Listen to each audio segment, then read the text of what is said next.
The first explosion wasn't loud, it was muffled, like a deep thud that rattled the overhead bins. Passengers gasped, a baby began to cry, and the hum of the engines faltered into an uneasy silence. For most on board Flight 417, it was the start of a nightmare at 30,000 feet. But for the young woman sitting quietly in row 5, it was something much more. It was the moment she had spent her entire life trying to forget. Her name was Claire Dalton. To everyone else on that plane, she was nobody. Just a thin, pale woman with a worn leather bag, boarding pass crumpled in her fist, eyes downcast as if she wanted nothing more than to disappear into anonymity. But beneath her civilian clothes was a past she had buried so deep it was almost a ghost, until the day the pilot spoke a single name that could shatter the mask she wore. The cabin lights flickered as turbulence rocked the aircraft. A sharp crack rang out near the rear, followed by shouting. A man in a black jacket bolted down the aisle, pulling something from under his shirt, a weapon. People screamed. A flight attendant froze in panic, her tray clattering to the floor. The man barked orders in a language Claire understood all too well, though she hadn't spoken it in years. Claire's pulse hammered. Her instincts, honed long ago in places the world would never see, screamed for her to act. But she couldn't. Not anymore. She had sworn she was finished.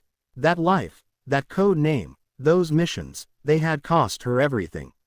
She kept her head low, hands gripping her seat, whispering to herself, "Not me, not again."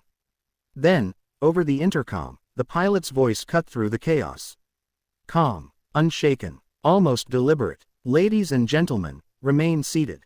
This is Captain Harlow speaking. I repeat, remain seated. And for one passenger in particular, row 5, Delta 3. The name, the code, it was like a knife twisting open a door she had bolted shut. Delta 3. Nobody else would recognize it, but to her, it was a summons, a reminder of the years she served in the shadows, the missions completed under identities that never officially existed. The pilot had just called her back into a world she had sworn to leave. Claire's throat went dry. The hijacker pressed his weapon against a flight attendant's temple, demanding the plane divert. The passengers sat frozen, wide-eyed, waiting for a savior who wasn't coming. Claire realized in that moment what Harlow knew: she was the only chance they had. Slowly, she stood. The hijacker swung toward her, shouting. She raised her hands, her movements deliberate. Every lesson, every scar, every brutal hour of training returned like muscle memory. Her heart pounded, but her mind was ice. She spoke to him in his own language, soft, steady, the way one speaks to a frightened child holding a knife. The passengers held their breath as the two exchanged words. The man's grip faltered, his eyes narrowing in confusion. Nobody understood what she was saying, but they could feel the tension ease, thread by thread.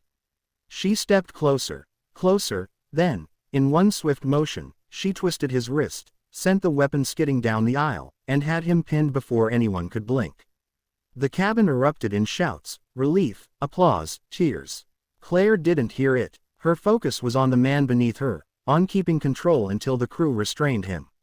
When it was done, she slipped back into her seat, trembling but composed, as if she had never moved. Minutes later, the pilot's voice returned. "Well done, Delta 3, he said quietly, meant only for her, though the whole plane heard. You saved us all." Tears burned her eyes. She wasn't Delta 3 anymore. She was just Claire, a woman who had lost too much in a life of shadows. But in that moment, she understood. Something she hadn't in years. Her past didn't make her a monster. It made her capable of extraordinary things when it mattered most. As the plane touched down safely, strangers glanced at her with awe and gratitude. But Claire only stared out the window, silent. She hadn't wanted to be anyone's hero. She had wanted to be invisible. Yet maybe, just maybe, her life wasn't meant to be hidden. Maybe it was meant to remind the world that even the quietest, most unassuming soul in row 5 could carry the strength to change everything. And as she walked down the jet bridge into the night, she carried not the weight of her past, but the proof that she had never been nobody at all.